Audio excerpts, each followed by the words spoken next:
નમો લોહે સૌહરિહંતાનમ નમો લોહે સૌદાનમ નમો લોહે સૌઆયર્યાન નમો લોહે સૌજાયાનમ નમો લોહે સૌત્રિકાવતી સાવનમ ઓમકારમિંદુ સંયુક્ત નિત્યમ ધ્યાયંતિ યોગિન કામદમોક્ષમોચે ઓંકારાય નમો નમઃ મંગલમ ભગવાન મંગલમ કુટુંબોની મંગલમ કુંડારીઓ જૈન્દ્રમોસુ મંગલમ નમઃ સમય સાધાય સ્વાનુભૂત્યા ચકાસ્તે ચિત્તવાય ભવાય સર્વમાં વિભાવ નિલધની દાતા. નિયમસાર ભગવાન કુંકુંદાચાર્ય રચિત નિયમસાર તથા મુનિવર પદ્મપ્રભમલધારી દેવ રચિત તાત્પર્ય વૃત્તિ ટીકા એનો સ્વાધ્યાય ચાલે છે. એમાં આપણે 9મી ગાથાનો સ્વાધ્યાય શરૂ કર્યો છે. 9મી ગાથાની અંદર 6 દ્રવ્યના સ્વરૂપની વાત કરી. 6 દ્રવ્યના સ્વરૂપમાં તાત્પર્યભૂત તો એ છે કે આત્માનું સ્વરૂપ કેવું છે, એટલે કે જીવ દ્રવ્યનું સ્વરૂપ કેવું છે. અને જીવ દ્રવ્યનું સ્વરૂપ ટીકામાં મુનિવરે પહેલા તો એ પ્રમાણે વર્ણન કર્યું કે જીવ છે તે 10 દ્રવ્ય પ્રાણથી, જળ પ્રાણથી સહિત છે એવો એ જીવ છે. અને ત્યાં એ સંગ્રહની વાત કરી. નિશ્ચયથી એમ કહ્યું કે ભાવ પ્રાણ ધારણ કરવા વાળો જીવ છે. અને પછી ભાવ પ્રાણમાં એ વાત પણ આવી કે શુદ્ધ ભાવ પ્રાણથી જીવ છે. અશુદ્ધ ભાવ પ્રાણથી જીવ કેવો તો વ્યવહારનયનું કથન છે, અસદભૂત વ્યવહારનયનું કથન છે. જ્યારે શુદ્ધ ભાવ પ્રાણથી જીવ છે એ વાત સમયસારમાં આવી. અને પછી નિશ્ચયથી એ વાત લીધી કે શુદ્ધ નિશ્ચયથી સહજ જ્ઞાન આદિ પરમ સ્વભાવ ગુણનો આધાર હોવાને લીધે એ કારણ શુદ્ધ જીવ છે. અને શુદ્ધ સદભૂત વ્યવહારથી કેવળ જ્ઞાન આદિ શુદ્ધ ગુણોનો આધાર હોવાને લીધે કાર્ય શુદ્ધ જીવ છે. તો જીવનું વર્ણન કરતા આ રીતે વાત કરવામાં આવી. એટલે જે 10 જળ પ્રાણથી જે જીવ છે એ વાત, અને પછી ભાવ પ્રાણથી જે જીવ છે એ વાત સામાન્યપણે કરી. પણ મુખ્યતાથી તો વાત હવે એ કરવાની છે કે એ કાર્ય શુદ્ધ જીવ છે. અને એવો એ કાર્ય શુદ્ધ જીવ છે તો એનું કારણ શું છે તો કે કારણ શુદ્ધ જીવ છે. કાર્ય શુદ્ધ જીવની સ્પષ્ટતા ફૂટનોટમાં કરવામાં આવી. ફરીથી આજે એ સ્પષ્ટતાઓ આપણે ગુરુદેવના પ્રવચન વિસ્તારમાંથી પણ કરીશું. તો પ્રવચન રત્ન ચિંતામણી ભાગ 1, પાના નંબર 127. એમાં ઉપરથી જ ફરીથી આપણે લઈએ છીએ. એ છે કે ભગવાન આત્મા શક્તિપણે અંદર સદાય કેવળ જ્ઞાન સ્વભાવમય વસ્તુ છે. હવે જેણે સાનુભવ વડે એમાં જ પૂર્ણ લીનતા કરીને કેવળ જ્ઞાનની કાર્યદશાને પ્રગટ કરી છે તેને કાર્ય શુદ્ધ જીવ કહે છે. એટલે કે એનું કાર્ય હવે પૂર્ણ શુદ્ધ થઈ ગયું. શુદ્ધ સદભૂત વ્યવહારથી આ વાત કરી છે. પોતે ભગવાન આત્મા શક્તિપણે તો પૂર્ણ છે, કેવળ જ્ઞાન સ્વભાવી છે, પણ એ તો બધું શક્તિપણે પડ્યું છે. અને એવી શક્તિપણે જે પડ્યું છે એવી જ વ્યક્તતા, એટલે કે પૂર્ણ લીનતા કરી અને કેવળ જ્ઞાનની દશા પ્રગટ થાય. પોતાના સ્વરૂપની સન્મુખ થતા એને નિર્મળ પરિણામ તો થાય છે. પણ અહીંયા એ વાત નથી લીધી. અહીંયા નિર્મળ પરિણામ થાય છે એની વાત નથી લીધી, પણ પૂર્ણ લીનતા કરીને, એટલે કે પોતે પોતાના સ્વરૂપને વિશે સ્થિર થાય છે તો કેવળ જ્ઞાનની દશા પ્રગટ થાય છે. એવું એ કાર્ય થયું. કેવળ દર્શન, કેવળ જ્ઞાનની પર્યાય પ્રગટ થઈ અને એને કાર્ય શુદ્ધ જીવ કહેવામાં આવ્યો. આવી દશા જે છે એ જીવ કાર્ય શુદ્ધ જીવ છે. બીજી રીતે કહીએ તો અર્યંત પરમેશ્વર છે એ કાર્ય શુદ્ધ જીવ છે, કેમ કે એમણે કેવળ જ્ઞાનની દશાને પ્રગટ કરી છે. એટલે કે હવે એ કાર્ય પૂર્ણ શુદ્ધ થયું છે. એટલે અહીંયા આ જે શુદ્ધ સદબુદ્ધ વ્યવહારથી એમ કહ્યું તો કેવળ જ્ઞાન, કેવળ દર્શન, અનંત આનંદ અને અનંત વીર્ય એવી જે અનંત ચતુષ્ટયમય પર્યાય જે પ્રગટ થઈ છે એ પૂર્ણ શુદ્ધ છે, એટલે શુદ્ધ એમ કહ્યું. અને પર્યાય છે અને પોતાની પર્યાય છે, એ બીજાની કોઈની પર્યાય નથી. એ પોતાનું કાર્ય થયું છે અને એ રૂપે પોતે પરિણમ્યા છે, એટલે એ પોતાની પર્યાય છે, માટે એ સદબુદ્ધ છે. અને ભેદ પડ્યો એટલે વ્યવહાર થયો, એટલે એ રીતે શુદ્ધ સદબુદ્ધ વ્યવહારથી આ કથન થયું છે. શુદ્ધ સદબુદ્ધ વ્યવહારથી જે કેવળ જ્ઞાન, અનંત આનંદ આદિ પ્રાણ વડે જીવે છે તે કાર્ય શુદ્ધ જીવ છે. જો આ કાર્ય શુદ્ધ જીવ છે એ જ આત્માનું સાચું પર્યાય અપેક્ષાએ સ્વરૂપ છે. દ્રવ્ય અપેક્ષાએ તો એ અનંત ગુણનો પિંડ છે, એ તો દ્રવ્ય અપેક્ષાએ વાત થઈ.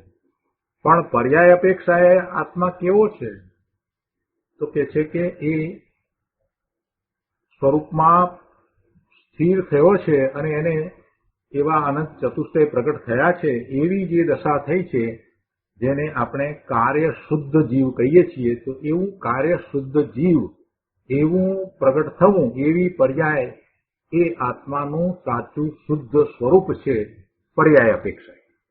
દ્રવ્ય અપેક્ષાએ તો પોતે શુદ્ધ છે જ, એ તો ત્રિકાળ શુદ્ધ જ છે. આત્માનું સ્વરૂપ દ્રવ્ય અપેક્ષાએ અને પર્યાય અપેક્ષાએ આપણે સમજવાનું છે. આત્માનું સ્વરૂપ દ્રવ્ય અપેક્ષાએ શુદ્ધ તો બધા જીવને છે. એ તો નિગોદના જીવને પણ શુદ્ધ સ્વરૂપ જ છે. એ નિગોદનો જીવ છે કે જેને પોતાનું શરીર પણ નથી, એવો નિગોદનો જીવ એવી દશામાં છે તો પણ એ પણ અનંત ગુણનો પિંડ ભગવાન આત્મા જ છે. એટલે કોઈ જીવ એવા અનંત ગુણ વિનાનો છે જ નહીં. એટલે અનંત ગુણનો સ્વામી ભગવાન આત્મા એ તો દરેક જીવને માટે કહ્યું, પણ એ તો શક્તિ અપેક્ષાએ, એટલે દ્રવ્યથી કેવું છે સ્વરૂપ એની વાત કરી. દ્રવ્ય આવું ત્રિકાળ શુદ્ધ છે, પણ દ્રવ્યથી એ શુદ્ધ છે એનો એ નિર્ણય કરે છે, અને એવો નિર્ણય થાય છે તો એને એમ થાય છે કે એવા શુદ્ધ સ્વરૂપને હું પ્રગટ કરું.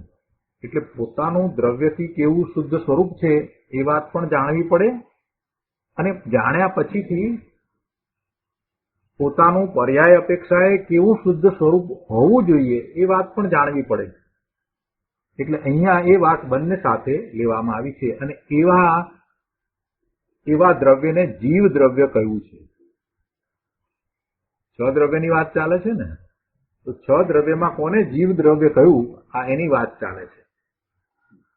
જે જળ પ્રાણથી જીવે છે એ કહ્યું, એ તો બધું સ્થૂળ કથન છે, એ તો વ્યવહાર નયના કથનો છે, અસદભૂત વ્યવહાર નયનું કથન છે. ખરેખર તો વાસ્તવમાં જીવ કઈ જળ પ્રાણથી જીવતો જ નથી. પણ ત્યાં સંગ્રહણયથી વાત કરી છે, એટલે સંસારી અવસ્થામાં જે છે એને પણ લીધો છે, એટલે અપેક્ષાએ વાત કરી છે. પણ સિદ્ધને ક્યાં એ છે? સિદ્ધને ક્યાં એવા જળ પ્રાણ છે? પણ સંગ્રહણયથી વાત કરી છે, એટલે બધાને એમાં પછી પોતાની જે દશા છે એનો વિરોધ કર્યા વિના એક રૂપે વાત કરવામાં આવી છે, એટલે એમ કહ્યું છે. તો પછી ભાવ પ્રાણની વાત કરીને ભાવ પ્રાણમાં પણ એને શું છે તો કે જ્યાં સુધી સંસારી અવસ્થા છે ત્યાં સુધી એને આ 10 પ્રાણ છે, તો એ 10 પ્રાણ રૂપ પોતાની યોગ્યતા છે. 10 પ્રાણ તો જળ પ્રાણ છે, એમાં એનું શું છે? 10 પ્રાણ જે કયા એ તો પૂતગળ છે, એ તો એનાથી જુદા છે. આ શરીર છે, મન, વાણી અને કાયા, અને 5 ઇન્દ્રિયો, અને શ્વાસોશ્વાસ ને આયુષ્ય, એ બધું શું છે? એ બધું જળ છે, એ પૂતગળ છે. અને એ બધી પૂતગળની અવસ્થા, એ બધી વાત છે. એમાં એનું શું? એમાં આત્માનું તો કાંઈ નથી. પણ આત્માની એ સમયે એવી યોગ્યતા છે કે એવા એ જળ પ્રાણને એ ધારણ કરે એવી એની યોગ્યતા છે. હવે ધારણ કરે છે તો કઈ આત્માની અંદર પ્રવેશે છે? એમ તો છે નહીં.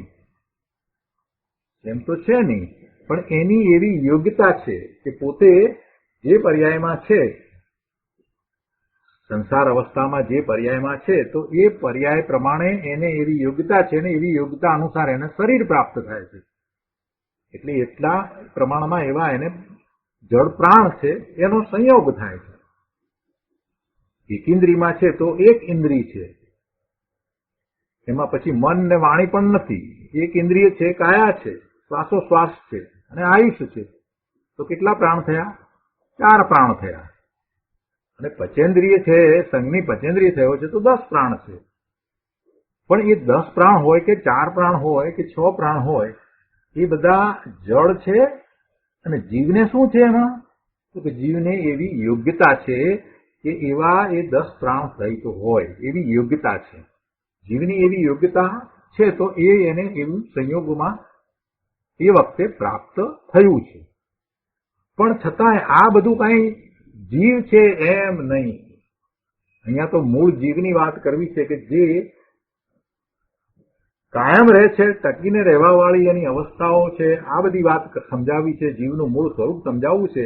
એટલે પછી આચાર્ય ભગવાને વાત લીધી, ભાવ પ્રાણની વાત લીધી. અને ભાવ પ્રાણમાં પણ આપણે સમયસારમાં સમજ્યા છીએ એ પ્રમાણે એ શુદ્ધ ભાવ પ્રાણથી એ જીવે છે. જીવત્વ શક્તિમાં એ વાત આવી. શુદ્ધ ભાવ પ્રાણ કોને કયા અને અશુદ્ધ ભાવ પ્રાણ કોને કયા? અશુદ્ધ ભાવ પ્રાણ તો આપણે હમણાં સમજ્યા તે પ્રમાણે કે એની એવી યોગ્યતા 10 પ્રાણ રૂપ એની યોગ્યતા એ અશુદ્ધ ભાવ પ્રાણ છે. અને એ સિવાય જે એને પરના લક્ષ્ય થતા શુભાશુભ ભાવ, એ બધું અશુદ્ધ ભાવ પ્રાણ છે.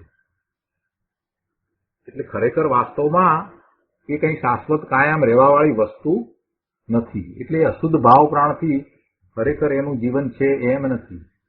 અહીંયા તો જીવની વ્યાખ્યા કરવી છે. તો કે જીવ કોને કહેવો? જીવ કોને કહેવો? તો જીવ એને કહેવાય કે જેને શુદ્ધ ભાવ પ્રાણ છે. અને શુદ્ધ ભાવ પ્રાણ કયા છે? તો કે આના અનંત ગુણ છે, અનંત શક્તિઓ પડી છે, અને જે એનું નિર્મળ ભવન થાય છે, નિર્મળ પરિણમન થાય છે, એ ભાવ પ્રાણ એવો એ જીવ છે. તો નિર્મળ પરિણમન થાય છે. તો નિર્મળ પરિણમનમાં શું છે? તો કે અનંત ગુણોનું શુદ્ધ નિર્મળ પરિણમન છે. અને એમાં એ પરિણમનમાં પછી આગળ વધીને વાત એ લીધી કે માત્ર ક્ષણિક પરિણમન, થોડા સમયનું પરિણમન એમ નહીં, પરંતુ પૂર્ણ દશા પ્રગટ થઈ છે એ વાત લીધી છે. એટલે અહીંયા સમ્યક્ત્વ વખતે જે નિર્મળ પરિણમન થાય છે એ પરિણમનથી આગળ વધી અને કેવળ જ્ઞાન થયું છે અને જે દશા થઈ છે એની વાત લીધી છે.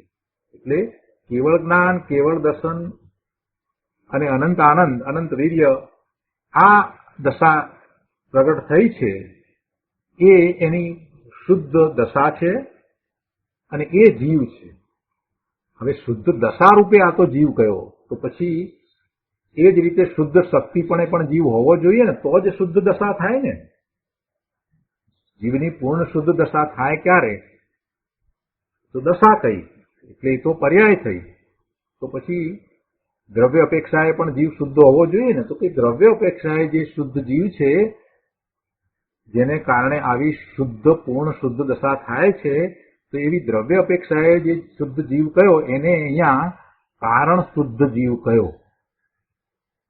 અને એવો કારણ શુદ્ધ જીવ છે માટે આવી કારણ શુદ્ધ જીવની દશા પણ છે. એટલે કારણ શુદ્ધ જીવ અને કાર્ય શુદ્ધ જીવ. એવો કારણ શુદ્ધ જીવ છે માટે જીવની એવી પૂર્ણ શુદ્ધ દશા, જેને કાર્ય શુદ્ધ જીવ કહ્યો. એટલે 2 ભાગ પડ્યા જીવમાં. આ બે ભાગ પાડી અને આ મુનિવરે સમજાવ્યું છે કે કારણ શુદ્ધ જીવ અને કાર્ય શુદ્ધ જીવ. તો એની અહીંયા આપણે વાત કરી રહ્યા છીએ. ફરી ફરીને આપણે વાત કરીશું એટલે વસ્તુનું સ્વરૂપ જેમ છે તેમ યથાર્થ બરાબર સમજાશે. એમાં ક્યાંય ગૂંચવાડો થાય એવું છે જ નહીં. પ્રભુ તું જ્ઞાન સ્વરૂપ છો તો તને શુક્રવાર ન સમજાય. અહીંયા બીજા પેરેગ્રાફમાં કહે છે કે જીવને એટલે આત્માને અર્હંત પદની એટલે કે કેવળ જ્ઞાન કેવળ દર્શન આદિની પ્રાપ્તિ થાય તે વ્યવહાર છે. એને વ્યવહાર કેમ કહ્યો? કેમ કે એ પર્યાય છે. આ અર્હંત પદ પ્રાપ્ત થયું તો એ પદ એ શું છે? એ તો પર્યાય છે. એ તો એવું કાર્ય થયું છે એટલે એ પદની પ્રાપ્તિ થઈ છે એ પર્યાય છે. સિદ્ધ દશા છે એ શું છે? એ પર્યાય છે. સંસારી દશા એ પણ પર્યાય છે અને સિદ્ધ દશા એ પણ પર્યાય છે. અર્યંત દશા થઈ છે તો એ પણ એ પર્યાય છે. એટલે કે કેવળ જ્ઞાન કેવળ દર્શન આદિ ની પ્રાપ્તિ થઈ છે એવું પરિણમન થયું છે તો એ પર્યાય છે એટલે વ્યવહાર કયો અહીંયા. અને ભેદ છે એ ભેદ જે છે તે પોતાના છે, પોતાની પર્યાય છે એટલે સદ્ભુત પણ કયો વ્યવહાર છે અને એ સદ્ભુત વ્યવહાર છે અને એ પર્યાય પૂર્ણ નિર્મળ છે માટે શુદ્ધ છે એટલે શુદ્ધ સદ્ભુત વ્યવહારથી આ કહેવામાં આવ્યું છે. શુદ્ધ સદ્ભુત વ્યવહારથી શા માટે કહ્યું એની સ્પષ્ટતા ગુરુદેવે અહીંયા કરી છે. આગળ કહે છે કે શુદ્ધ સદ્ભુત વ્યવહારથી કેવળ જ્ઞાની અર્યંત પરમાત્માને અહીં કાર્ય શુદ્ધ જીવ કયા છે. આ કાર્ય શુદ્ધ જીવ એ તો એમણે પોતાની એવી દશા પ્રગટ કરી છે.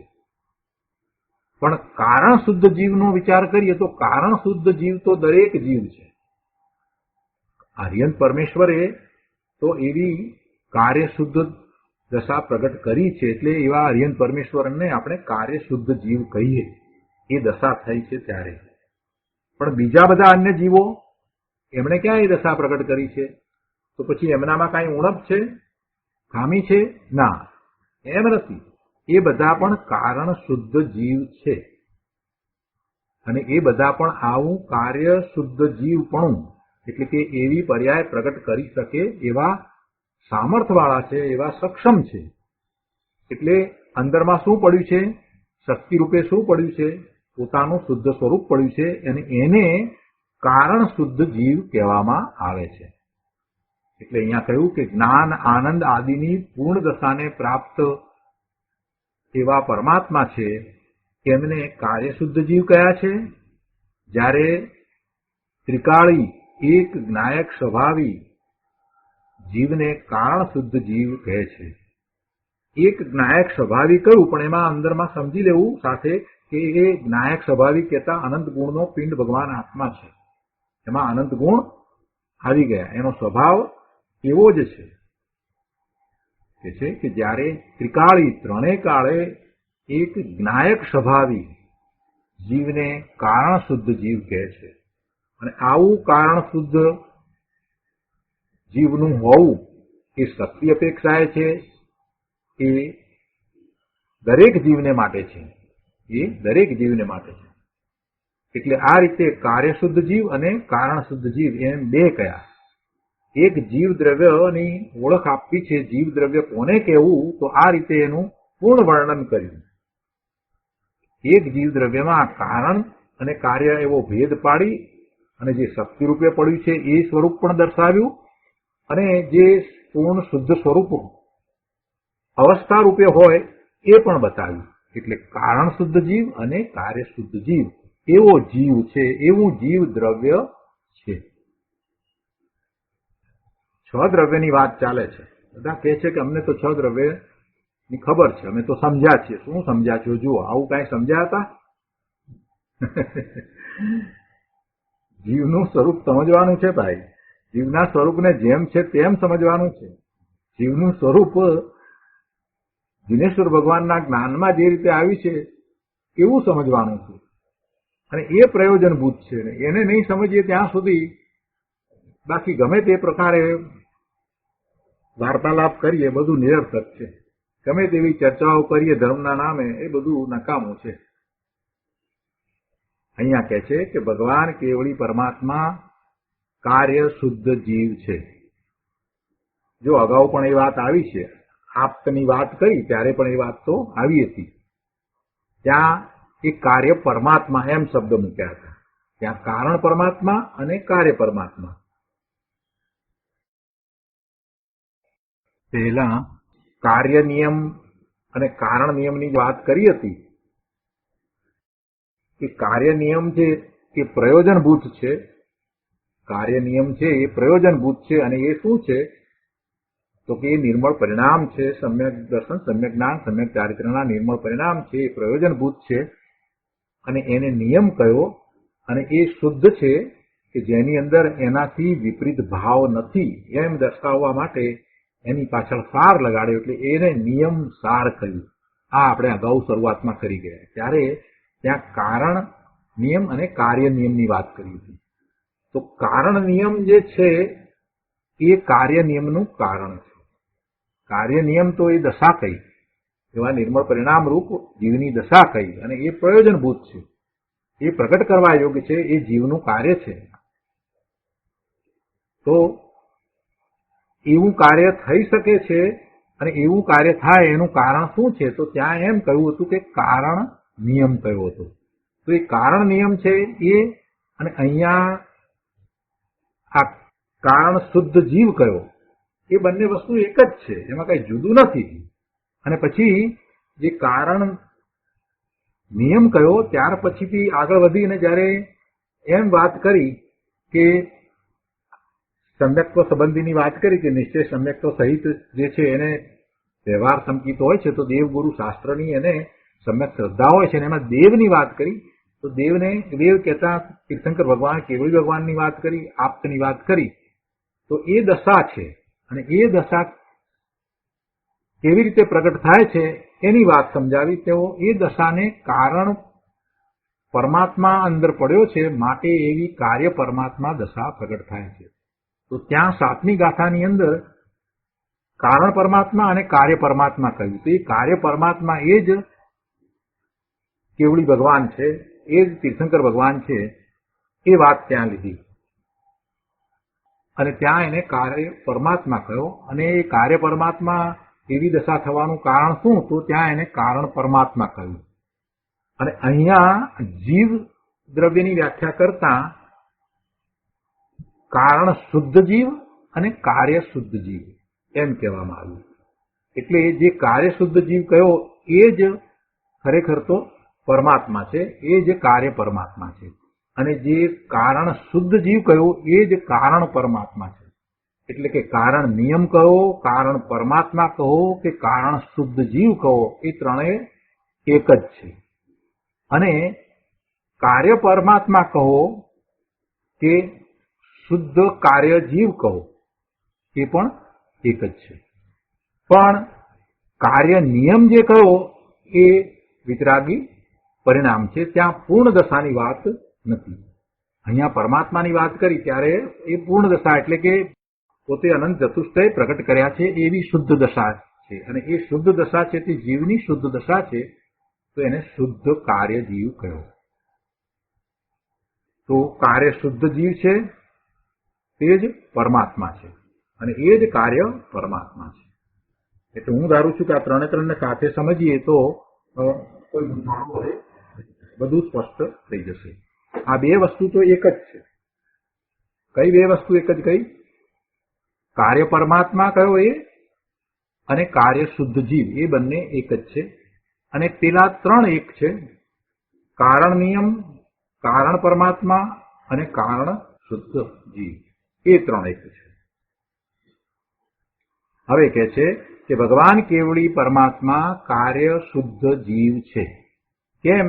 કેમ કે કેવળ જ્ઞાન આદિ શુદ્ધ ગુણોને આધાર હોવાને લીધે કાર્ય શુદ્ધ જીવ છે. આ વાત ટીકામાં આવી. હવે એનો વિસ્તાર કરતા ગુરુદેવ સમજાવે છે કે આમાં કેવળ જ્ઞાન આદિ શુદ્ધ ગુણો એમ કહ્યું છે. એટલે કેવળ જ્ઞાન આદિ શુદ્ધ ગુણ કહેતા કે ગુણ શબ્દ મૂક્યો છે, પણ એ છે તો પર્યાય. એ પર્યાય છે. કેવળ જ્ઞાનની તો પર્યાય છે ને, એ તો દશા એમણે પ્રગટ કરી છે ને, તો એની વાત છે. તો કહે છે કે એ પર્યાય છે અને એને અહીંયા ગુણ કયા છે. જે કેવળ જ્ઞાન આદિ છે એ તો પર્યાય છે, એટલે કે અવસ્થા છે, જીવની એ અવસ્થા છે. અને એ અવસ્થા જે છે એ ક્ષાયિક ભાવે છે. આ અવસ્થા છે તે ક્ષાયિક ભાવે છે. આપણે જાણીએ છીએ 5 ભાવ: પારિણામિક ભાવ, ક્ષાયિક ભાવ, ક્ષયોપશમિક ભાવ, ઔપશમિક ભાવ અને ઔદયિક ભાવ. એવા 5 ભાવ છે. એ 5 ભાવમાંથી પારિણામિક ભાવ જે છે એ તો દ્રવ્ય છે, એ તો બદલાતું નથી, એ પર્યાય રૂપ નથી. પારિણામિક ભાવ છે એ કંઈ બદલાતું નથી, એ પર્યાય રૂપ નથી, એ દ્રવ્ય રૂપ છે, દ્રવ્યાર્થિક નયનો વિષય છે. જ્યારે બાકી 4 રહ્યા એ પર્યાર્થિક નયનો વિષય છે, એ પર્યાય છે, એ ક્ષણિક છે. હવે એ 4માં જે ઔદયિક ભાવ જે છે, ઔદયિક ભાવ છે એ ધર્મ નથી. અને બાકીના જે 3 છે, ક્ષાયિક ભાવ, ક્ષયોપશમિક ભાવ અને ઔપશમિક ભાવ, એ 3 શું છે? એ ધર્મ છે. એટલે કે એ નિર્મળ પરિણામ છે, એ જીવના જ પરિણામ છે. એવા ભાવે જીવ થાય છે એ ધર્મ અવસ્થા છે. અને ઔદયિક ભાવે જીવ છે તો એ અવસ્થા એની કેવી છે? એ ધર્મ અવસ્થા નથી, એટલે કે એમાં ધર્મ નથી, એ વિભાવ પરિણામ છે. હવે આ જે અવસ્થાઓ, આ ભાવ જે કયા, એ ભાવના નામ આ રીતે આપવામાં આવ્યા છે. સામે જે કર્મનું જે રીતે થાય છે એ પ્રમાણે નામ આપવામાં આવે છે. બાકી ખરેખર એ અવસ્થાઓ તો જીવની છે. ઔદયિક ભાવ તો એ ભાવ જીવનો કેવો છે એને બતાવવા માટે એને નામ ઔદયિક આપ્યું, કે એ વખતે જીવનો એવો ભાવ છે કે જ્યારે એને કર્મના ઉદયો તરફનું લક્ષ્ય છે અને કર્મના ઉદય સાથે જોડાયો છે, તો એને ઔદયિક ભાવ કહ્યો. ભાવ જીવનો છે, ભાવ જીવનો છે, પણ નામ કેવું આપ્યું? કર્મના સંબંધમાં નામ આપ્યું. એવી જ રીતે ઔપશમિક ભાવ જે કહ્યો એ પણ ભાવ તો જીવનો છે, એ દશા જીવની છે. એ ભાવ છે એટલે એવી એ દશા થઈ છે, એ દશા તો જીવની છે. પણ એને ઔપશમિક કહ્યો તો એ ઔપશમિક દ્વારા શું સમજાવવું છે? કે એ એવો ઉત્કૃષ્ટ ભાવ છે કે જે વખતે કર્મની પ્રકૃતિ છે એનો ઉપશમ થઈ જાય. એટલે કે કર્મની પ્રકૃતિ ઉદયમાં હોય છતાં એ ફળ આપી ન શકે એવી કર્મની પ્રકૃતિ થઈ જાય છે. હવે એ કર્મની પ્રકૃતિનું એમ થવું એ એના કારણે થાય છે, પણ અહીંયા મૂળ જીવની આવી દશા છે એટલે એને ઔપશમિક ભાવે છે એમ કહેવામાં આવે. એ જ રીતે ક્ષાયિક ભાવે છે, તો ક્ષાયિક ભાવ તો જીવનો છે, તો સર્વોત્કૃષ્ટ ભાવ છે. અને એ ક્ષાયિક ભાવે છે તો એનો અર્થ શું થાય? તો કે સામે પેલા કર્મની પ્રકૃતિ છે ને એનો ક્ષય થઈ જાય એવો આ સર્વોત્કૃષ્ટ ભાવ છે. જીવનો ભાવ છે અને સામે પડેલા પેલા કર્મનો ક્ષય થઈ જાય એવો આ સર્વોત્કૃષ્ટ ભાવ છે. પણ એ તો નિમિત્ત નૈમિત્તિક સંબંધ છે. કર્મનો ક્ષય થવો એ કર્મના કારણે થાય છે. અહીંયા તો જીવનો ભાવ દર્શાવવો છે, એટલે એ ભાવને એ રીતે દર્શાવવામાં આવે છે. અને એ રીતે ક્ષયોપશમિક ભાવ છે કે જેમાં કર્મની કેટલીક પ્રકૃતિઓનો ક્ષય થાય છે અને કેટલીક પ્રકૃતિઓનો ઉપશમ થાય છે, તો એવો ક્ષયોપશમિક ભાવ છે. તો એવો ક્ષાયિક ભાવ, ક્ષયોપશમિક ભાવ અને ઔપશમિક ભાવ, એ ભાવ જીવના છે. અને એવા ભાવ છે એ જીવના નિર્મળ પરિણામ છે અને એ ધર્મ છે, એ ધર્મ છે. અને ઔદયિક ભાવે જીવ છે તો એ વિભાવ ભાવે છે, એ બંધના પરિણામ કરે છે, વિભાવ ભાવે છે અને એમાં કાંઈ નિર્જરા પણ થતી નથી અને એ મોક્ષ માર્ગમાં પણ નથી. હવે આ રીતે આ 4 ભાવ કયા? આ 4 ભાવ કયા? એમાં ક્ષાયિક ભાવ છે તે સર્વોત્કૃષ્ટ ભાવ છે. અને એ ક્ષાયિક ભાવે છે ત્યારે શું થાય કે કર્મોનો ક્ષય થઈ જાય. તો કેવળ જ્ઞાન, કેવળ દર્શન આવી અવસ્થા જ્યારે પ્રગટ થઈ છે તો એ અવસ્થાને શું કહેવાય? એ અવસ્થા ક્ષાયિક ભાવે છે એમ કહેવાય. કેમ કે સામે કર્મની પ્રકૃતિનો ક્ષય થઈ ગયો ને, એટલે એ ક્ષાયિક ભાવ છે. અને 5મો ભાવ પારિણામિક ભાવ, એને ભાવ કહીએ છીએ પણ એ શું છે? એ કાંઈ અવસ્થા નથી, એ તો ત્રિકાળ રહેતો ભાવ છે, શાશ્વત રહેતો ભાવ છે. એ તો દ્રવ્ય છે અને એ દ્રવ્યાર્થિક નયનો વિષય છે. ત્યારે આ બધા ભાવ છે તે છે 4 ભાવ કયા? તે શું છે? એ પર્યાર્થિક નયનો વિષય છે, એ પર્યાયરૂપ ભાવ છે. એટલે આ 4 પર્યાયરૂપ ભાવ છે અને પારિણામિક ભાવ છે તે દ્રવ્યરૂપ છે. તો આટલી સમજ બરાબર હોવી જોઈએ, નહીતર પછી ગોટાળો થશે. તો અહીંયા શું કહ્યું કે જે કેવળ જ્ઞાન આદિ છે એ તો પર્યાય છે, એટલે કે અવસ્થા છે, અને તે ક્ષાયિક ભાવે છે. કેવળ જ્ઞાન છે એટલે ત્યાં કર્મની પ્રકૃતિનો ક્ષય થયો છે. 4 ઘાતી કર્મની પ્રકૃતિઓનો ક્ષય થઈ જાય છે 12મા ગુણસ્થાને, અને 13મા ગુણસ્થાને આવે છે તો એ ક્ષાયિક ભાવે છે. બરાબર છે. અને આ કર્મની પ્રકૃતિઓનો ક્ષય થયો છે એ તો વાત બરાબર છે, પણ એ વખતે એ આત્માએ શું પ્રગટ કર્યું છે એનો વિચાર કરવાનો. કર્મની પ્રકૃતિનો ક્ષય થયો એ તો નાસ્તિકની વાત થઈ, પણ એને જે પ્રગટ કર્યું છે, જે એચીવ કર્યું છે એનો વિચાર કરવાનો. શું એચીવ કર્યું છે? અનંત જ્ઞાન, અનંત દર્શન, અનંત આનંદ, અનંત વીર્ય, અનંત સુખની પ્રાપ્તિ કરી છે. તો અનંત ચતુષ્ટય એમને પ્રગટ થયા છે. તો એ અર્યંત દશા છે. એ અર્યંત દશા કહો કે એને આપણે કાર્ય શુદ્ધ જીવ કહીએ કે એને કાર્ય પરમાત્મા કહીએ, એ બધાનો અર્થ એક જ છે. તો જ્યારે આવી દશા થાય છે તો એ દશા એ જીવની છે. એટલે કે એક ભાગ એ પાડ્યો અને બીજો ભાગ જીવનો એ પાડ્યો કે જે શક્તિ રૂપે પડ્યું છે. એમ જીવના 2 ભાગ પાડી અને આ જીવ દ્રવ્ય સમજાવ્યું. જે જ્ઞાન આદિ ગુણ શક્તિ અપેક્ષાએ પડ્યા છે એ તો ત્રિકાળી છે. આ તો અવસ્થાની વાત કરી. કેવળ જ્ઞાન આદિ જે છે એ પર્યાય છે, અવસ્થા છે, એ ક્ષાયિક ભાવે છે. જ્યારે અંદરમાં જે જ્ઞાન આદિ જે ગુણો, અનંત ગુણો છે એ તો 3 કાળ રહેવાવાળા છે, એટલે ત્રિકાળી છે. અને એ તો કાયમ રહેવાવાળા છે, એટલે એ પારિણામિક ભાવે છે. એ પારિણામિક ભાવે છે. એ બદલાતા નથી, એ ક્ષણિક નથી. અને એ જ કારણ છે કે એવું અંદરમાં પોતાનું સ્વરૂપ છે, એ તો કારણ છે. આગળ કહે છે અહીંયા કે આત્મા વસ્તુ છે ને, તો પછી એ અનંત ગુણનું એક રૂપ, એક પિંડ રૂપ, એક આખી એવી વસ્તુ છે ને, અનંત ગુણ રૂપ આખી વસ્તુ છે ને, અને એને કારણ જીવ કહીએ. એને કારણ જીવ કહીએ છીએ, અથવા એને કારણ પરમાત્મા પણ કહેવાય. તથા તેનો સ્વીકાર થાય કે પોતે એવો કારણ જીવ છે એવો જ્યારે સ્વીકાર થાય, અંતરમાં એવો સ્વીકાર થાય, અને પછી સ્વીકાર થઈ અને એનું લક્ષ્ય થઈ અને ત્યાં એ લીનતા કરે ને આગળ વધીને સ્થિરતા પણ કરે. પહેલા તો એ નિર્ણય કરે છે કે પોતે અનંત ગુણનો પિંડ, એક રૂપ, અખંડ આખી એક વસ્તુ છે, જેને આપણે કારણ પરમાત્મા કહીએ કે કારણ જીવ કહીએ છીએ, એવો એ સ્વીકાર કરે કે પોતે એવો છે. અને પછી એવા પોતાના સ્વરૂપનું એ લક્ષ્ય કરે છે, પોતાના સ્વરૂપ તરફ એ ઢળે છે, અને એમ કરતા એને એવો અનુભવ થાય છે, અને એવા અનુભવ સહિત એ રહી જાય છે. તો એ લીનતા કરે છે એમ કહીએ છીએ.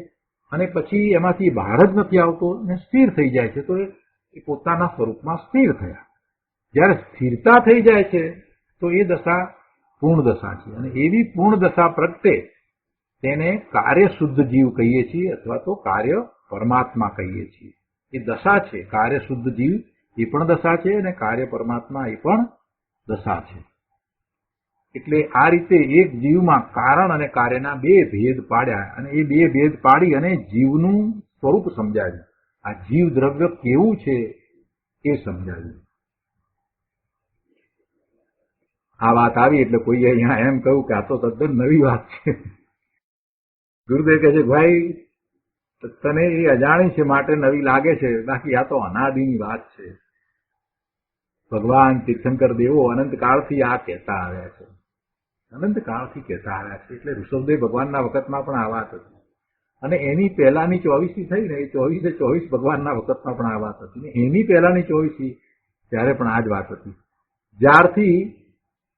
જ્યારથી જીવ પોતાનું પૂર્ણ શુદ્ધ સ્વરૂપ પ્રગટ કરતો આવ્યો છે ત્યારથી આ વાત જ છે. એટલે એનો અર્થ છે કે આ તો અનાદિની વાત છે, આની કોઈ આદિ નથી.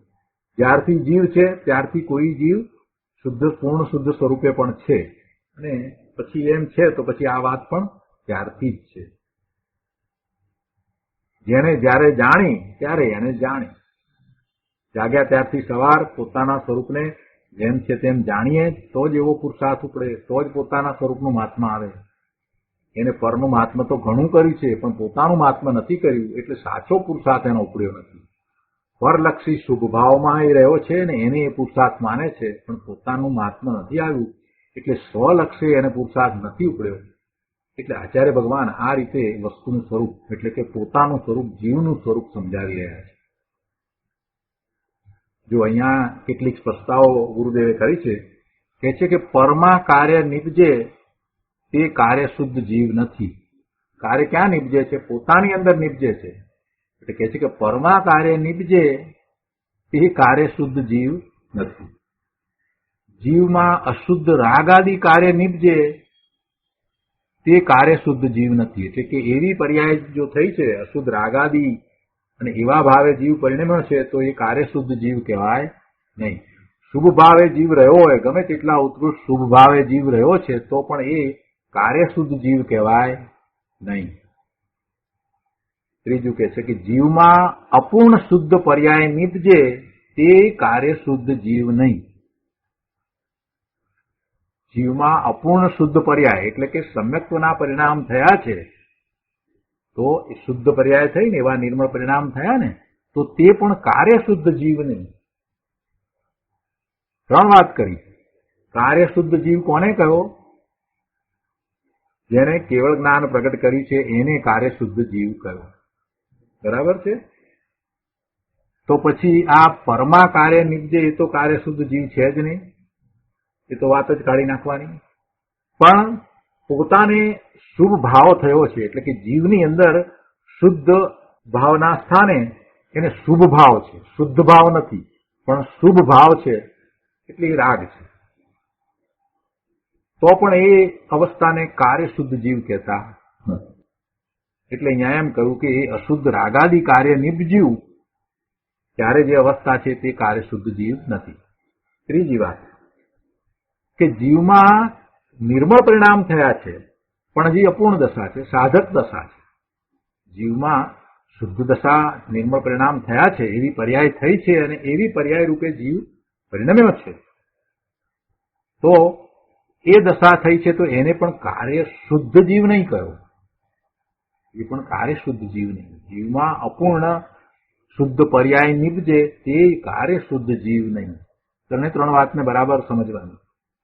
કાર્ય શુદ્ધ જીવ કોને કહ્યો? કે જ્યારે પૂર્ણ શુદ્ધ દશા પ્રગટ થઈ એટલે કે સમ્યક દર્શન સમ્યક જ્ઞાન જે છે તે અપૂર્ણ દશા છે એ દશા છે ત્યાં સુધી એ કાર્ય શુદ્ધ જીવ નહીં, પણ પૂર્ણ દશા એટલે કે કેવળ જ્ઞાનની દશા પ્રગટ થઈ છે તે કાર્ય શુદ્ધ જીવ છે. કાર્ય શુદ્ધ જીવ છે એ દશા છે, એ પર્યાય છે, એ દશાની વાત છે. જીવની એ દશા છે. જીવને બે ભાગમાં વહેંચીને સમજાયો. એક એની દશા અને એક એનું દ્રવ્ય. બે વાતને આપણે જાણીએ છીએ કે જયારે આત્મા કહીએ છીએ તો આપણે શું કહીએ છીએ? આત્મા જયારે કહીએ છીએ ત્યારે શું કહીએ છીએ? કે આત્માના સ્વરૂપને વર્ણવીએ ત્યારે શું કહીએ છીએ? કે દ્રવ્ય ગુણ ને પર્યાય એની વાત કરીએ છીએ. અને દ્રવ્ય કહેતા આનંદ ગુણ એમાં આવી ગયા. અને બીજું શું છે? પર્યાય, પોતાનું નિર્મળ ભવન, પોતાનું નિર્મળ પરિણમન. એમ જીવ છે. જીવ કઈ કુટસ્થ નથી. એનામાં અનંત ગુણ છે ને અનંત ગુણોનું એકરૂપ પરિણમન છે એટલે જીવનું શુદ્ધ પરિણમન છે. તો આપણે જયારે આત્મા કહીએ છીએ તો આત્માની વ્યાખ્યામાં આપણે કહીએ છીએ કે દ્રવ્ય ગુણ અને પર્યાય સહિત આત્માનું સ્વરૂપ છે.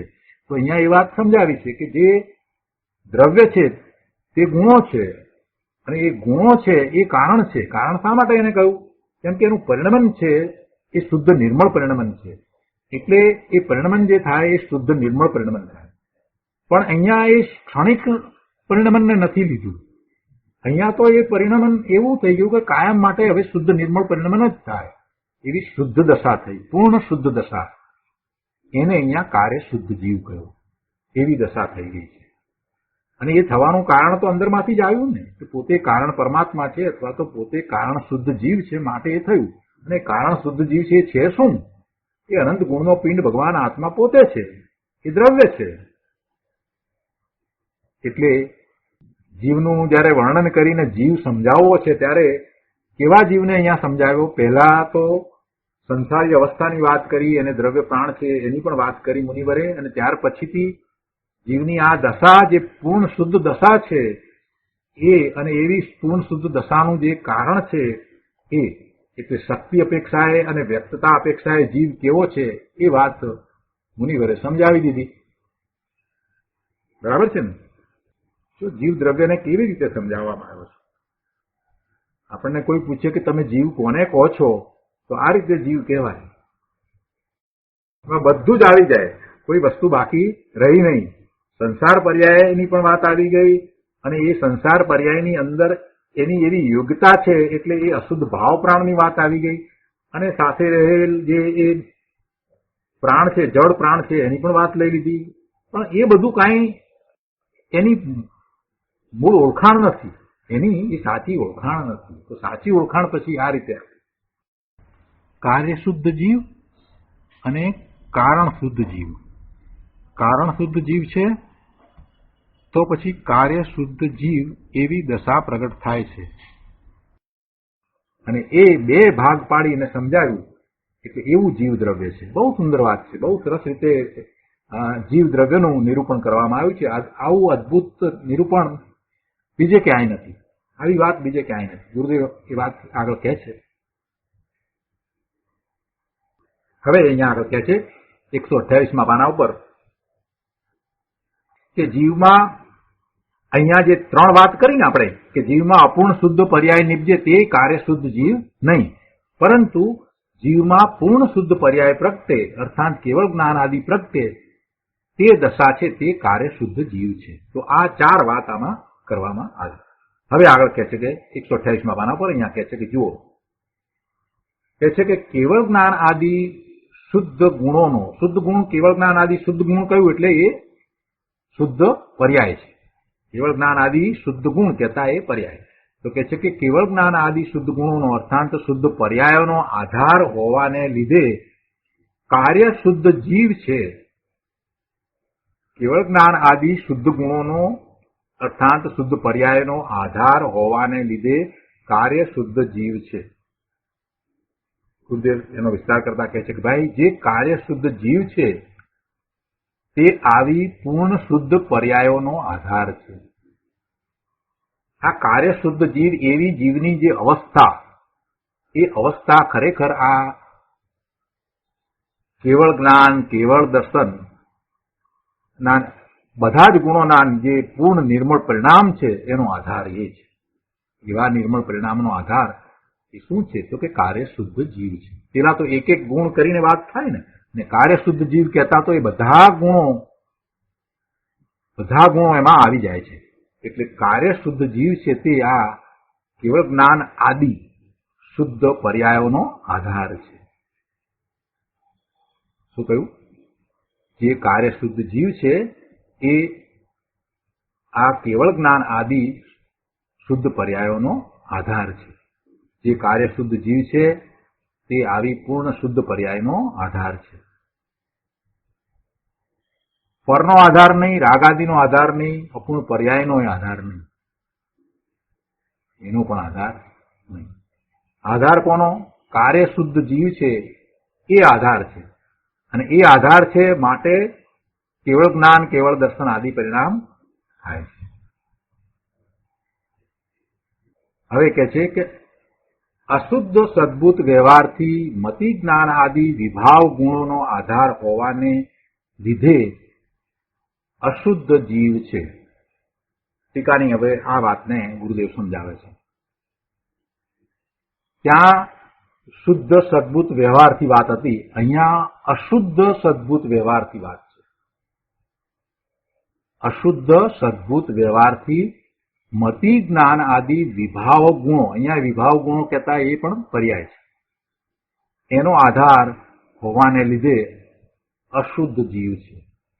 આ અશુદ્ધ જીવ છે એ અશુદ્ધ સ્વરૂપ જે છે એ કોનો આધાર થાય છે? આ અધૂરી દશા. આ મતિ જ્ઞાન આદિ છે તે જ્ઞાનની અધૂરી દશા છે. જ્ઞાનની પૂર્ણ દશા શું છે? કેવળ જ્ઞાન છે. એટલે એને અહીંયા વિભાવ પર્યાય કહી છે. એને વિભાવ પર્યાય કહી છે. ગુરુદેવ એને સમજાવે છે. જો આપણે એ વાતને લઈએ, ગુરુદેવ કહે છે કે જો આ શું કહ્યું કે મતિ જ્ઞાન, શ્રુત જ્ઞાન, અવધિ જ્ઞાન અને મનોપર્ય જ્ઞાન તે પર્યાય છે અને તે અપૂર્ણ છે, માટે અશુદ્ધ છે. જો મતિ જ્ઞાન, શ્રુત જ્ઞાન, અવધિ જ્ઞાન, મનોપર્ય જ્ઞાન અને કેવળ જ્ઞાન એ બધી પર્યાય જ છે. પાંચે પાંચ પર્યાય. એ પાંચે પાંચ પર્યાય. એમાં પૂર્ણ શુદ્ધ કઈ છે? કેવળ જ્ઞાન છે. કેવળ જ્ઞાન છે તે શુદ્ધ છે અને આ છે તે અપૂર્ણ છે. મતિ જ્ઞાન, શ્રુત જ્ઞાન, અવધિ જ્ઞાન અને મનોપર્ય જ્ઞાન છે તે પર્યાય છે અને તે અપૂર્ણ છે. અપૂર્ણ છે માટે એને અશુદ્ધ કહ્યા. પેલા પૂર્ણ છે એને શુદ્ધ કહ્યું છે, તો એ અપેક્ષાથી આ અપૂર્ણ છે એને અશુદ્ધ કહ્યા છે. અને છે કોની? એ જીવની.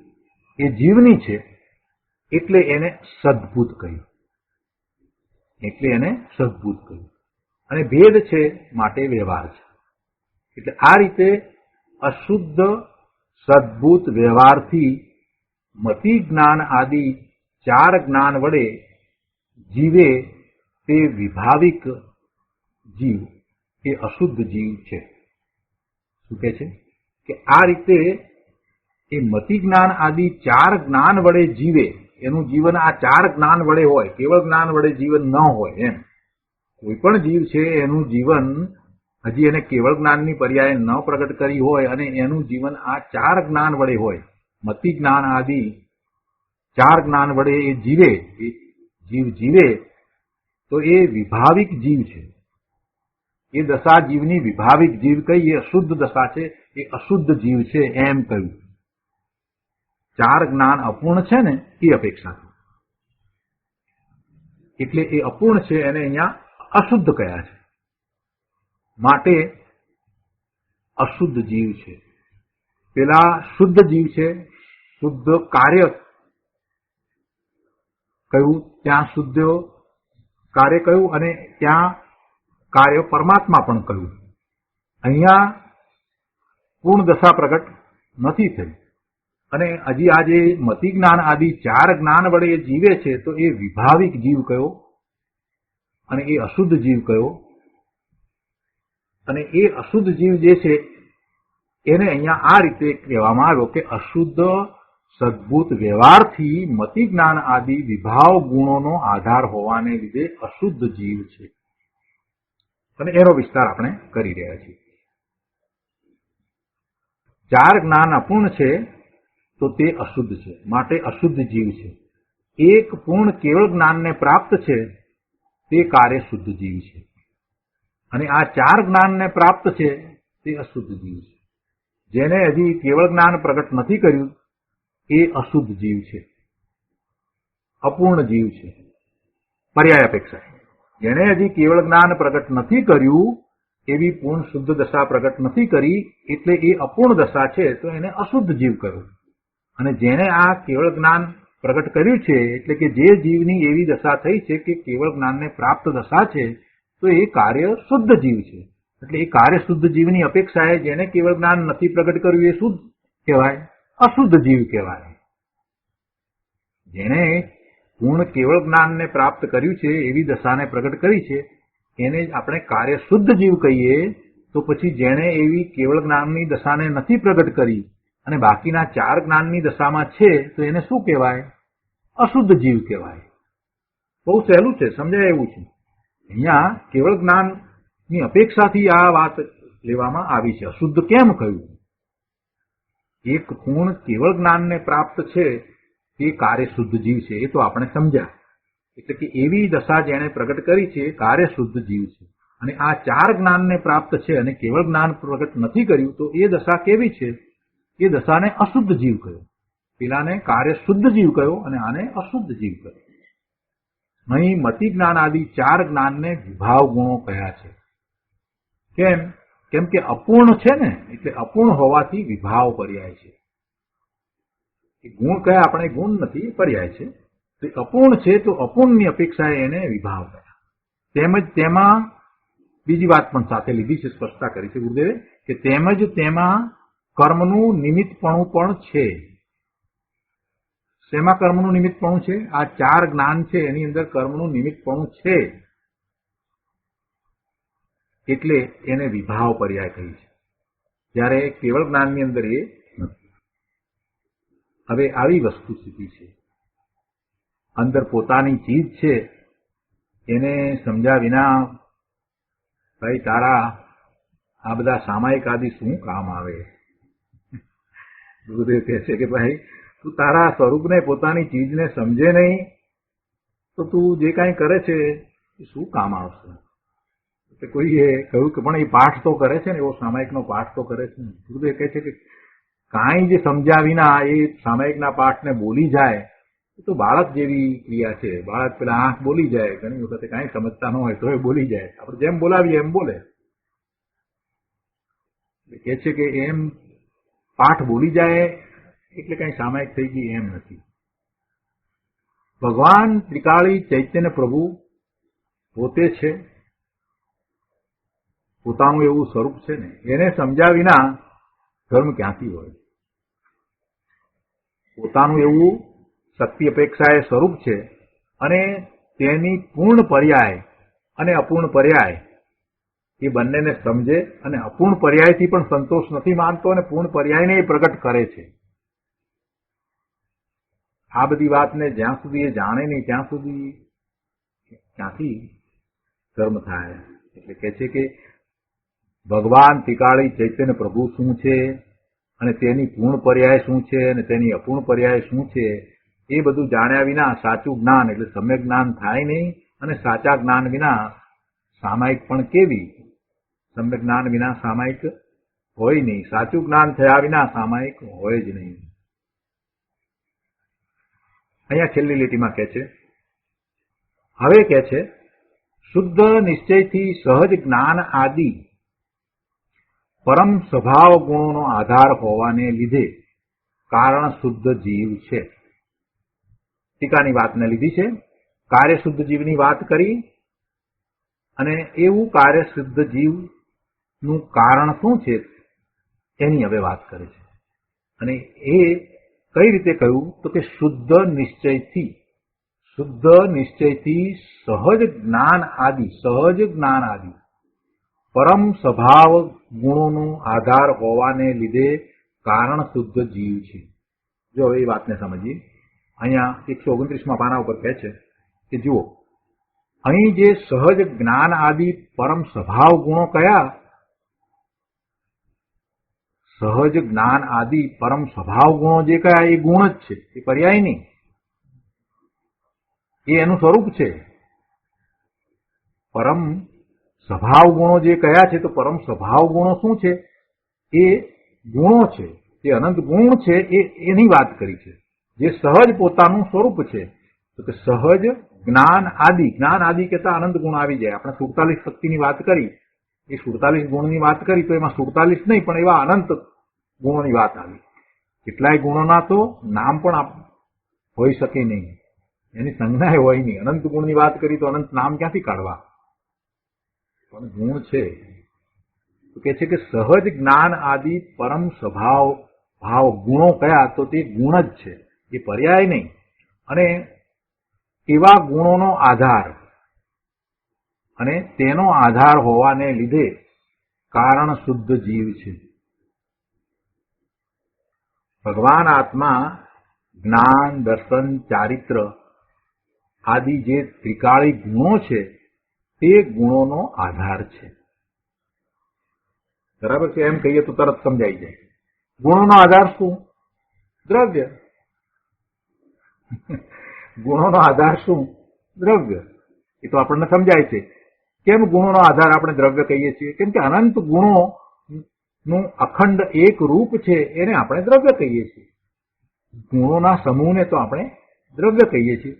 અને દ્રવ્યથી ગુણો જુદા નથી, ગુણોનો સમૂહ છે તે જ દ્રવ્ય છે. અનંત ગુણોનો સમૂહ એ દ્રવ્ય છે. એટલે આપણે એમ કહેવું હોય કે ગુણનો આધાર શું? તો દ્રવ્ય. બરાબર છે? એ રીતે ગુણોનો આધાર છે. તો અહીંયા આ જે કારણ શુદ્ધ જીવ કયો છે ને, એ શું છે? ખરેખર જોવા જઈએ તો એ દ્રવ્ય જ છે. અને એ ગુણોને આધારરૂપ છે. એવા ગુણોનો એ આધાર છે. કારણ શુદ્ધ જે જીવ કયો, કારણ શુદ્ધ જીવ એ દ્રવ્ય છે. આપણે જીવ દ્રવ્યની જ વાત કરી રહ્યા છીએ ને. અહીંયા કોની વાત ચાલે છે? જીવ દ્રવ્યની તો વાત ચાલે છે. તો કે જીવ દ્રવ્ય જે છે એમાં જે કારણ શુદ્ધ જીવ એ દ્રવ્ય એ ગુણોનો આધાર છે. ગુરુદેવ અહીંયા સરસ સ્પષ્ટતા કરી છે કે ભગવાન આત્મા, જ્ઞાન, દર્શન, ચારિત્ર આદિ જે ત્રિકાળી ગુણો છે, ત્રણેય કાળ રહેવાવાળા ગુણો છે, તે ગુણોનો આધાર છે.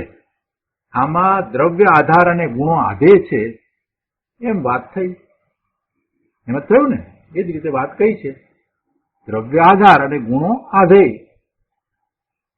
દ્રવ્યને આધારે ગુણો છે એ જ વાત કરી છે. તો અહીંયા જે દ્રવ્ય છે તો એ દ્રવ્ય કયું દ્રવ્ય છે? જીવ દ્રવ્ય છે. અને એ જીવ દ્રવ્યને અહીંયા શું કહ્યું? કારણ શુદ્ધ જીવ કહ્યું. એ જ જીવ દ્રવ્ય જે છે કે જે કારણ શુદ્ધ જીવ છે.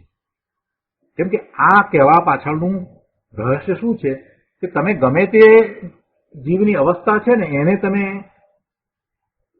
એવું દ્રવ્ય ન માની લો, ત્રિકાળ શુદ્ધ દ્રવ્ય ન માની લો. એટલા માટે એ સ્પષ્ટ કર્યું છે. કેમ કે એને જીવ જોયો નથી. એને જીવ ક્યાં જોયો છે? એટલે સ્પષ્ટ કેવી રીતે કરવું? જીવ દ્રવ્ય કહેતા તો આવ્યા છીએ, પણ એને ક્યાં જોયો છે? એ કઈ મૂર્તિક નથી કઈ દેખાય, ઇન્દ્રિયો દ્વારા દેખાય એવો તો છે નહીં. અનુભવમાં આવે છે. અને અનુભવમાં આવે છે તો કોને અનુભવમાં આવે છે? કે એના સંબંધીનું જે બરાબર યથાર્થ જ્ઞાન કરી, એવો વિશ્વાસ લાવી કે આવું જ સ્વરૂપ છે જીવનું, એવી દ્રઢતા કરી અને એવો પુરુષાર્થ કરે છે, એને એ અનુભવમાં આવે છે. હવે બીજાને તો એ અનુભવમાં આવે જ નથી. એવો પુરુષાર્થ નથી કર્યો, એને તો અનુભવમાં આવ્યો જ નથી. એટલે આચાર્ય ભગવાને આપણને કે જેમને હજી સમ્યક દર્શન થયું નથી, જેમને એવા જીવનો પોતાના સ્વરૂપનો અનુભવ થયો નથી, એને આ જીવ દ્રવ્ય સમજાવવું હોય તો સમજાવે કેવી રીતે? આવી જ રીતે સમજાવવું પડે ને કે ભાઈ જો જીવ દ્રવ્ય છે એના બે ભાગ છે. એક જે બદલાતું નથી, જે શક્તિ અપેક્ષાએ રહ્યું છે એ છે, અને એ જ એનું કારણ છે કે જેને કારણે એના નિર્મળ, શુદ્ધ નિર્મળ પરિણામ હોય છે. અને શુદ્ધ નિર્મળ, પૂર્ણ શુદ્ધ નિર્મળ દશા છે. અને આ જે બદલાતું નથી એવું જે દ્રવ્ય છે એ બે મળી અને જીવ દ્રવ્ય છે. આખું જીવ દ્રવ્ય એ રીતે છે. દ્રવ્ય અને પર્યાય મળીને જીવ દ્રવ્ય છે. હવે દ્રવ્ય અને પર્યાય બે મળીને છે ને, તેમાં આ વેદાંતિઓ પર્યાયને માને જ નહીં તો ક્યાંથી વાત બને? કેટલી મોટી ભૂલ છે. અહીંયા વાત આપણે એ કરી રહ્યા છીએ કે દ્રવ્ય આધાર અને ગુણો આધેય છે. કેમ કે અહીંયા ઉપર એ કહ્યું ને કે સહજ જ્ઞાન આદિ પરમ સ્વભાવ ગુણો, જે ગુણો છે એ પર્યાય નથી, તો એનો આધાર શું છે? તો કે કારણ શુદ્ધ જીવ છે તે એનો આધાર છે. અને એ કારણ શુદ્ધ જીવ છે એ દ્રવ્ય છે. એ જ દ્રવ્ય છે, જીવ દ્રવ્ય છે. તો કે ભગવાન આત્મા એ જ્ઞાન, દર્શન, ચારિત્ર આદિ જે ત્રિકાળી ગુણો છે તે ગુણોનો આધાર છે. અને એ કારણ શુદ્ધ જીવ છે. એટલે સહેલી રીતે સમજીએ તો કે જે દ્રવ્ય છે તે આધાર છે અને ગુણો છે તે આધેય. એ વાત અહીંયા આવી. સહજ જ્ઞાન આદિ પરમ સ્વભાવ ગુણોનો આધાર દ્રવ્ય છે, તેથી તેને કારણ શુદ્ધ જીવ કહે છે. કારણ શુદ્ધ જીવની વાત કરી. આપણે તો પછી એક ઇન્દ્રિય જીવને, બે ઇન્દ્રિય જીવને એમ કહેતા હતા. અરે ભાઈ, એક ઇન્દ્રિય જીવ ક્યાં છે? જીવને આ બધું ક્યાં છે? એ ઇન્દ્રિયો કોની છે? તો શરીરની છે. જીવને એ સમયની એવી યોગ્યતા છે કે જે યોગ્યતા કાયમ રહેતી નથી. એ વાત તો છે જ નહીં. તો આજનો સ્વાધ્યાય આપણે અહીંયા સુધી રાખીએ છીએ. વધુ વિસ્તાર હવે પછીના સ્વાધ્યાયમાં આપણે લઈશું. હવે સુખધામ બોલીએ. સુખધામ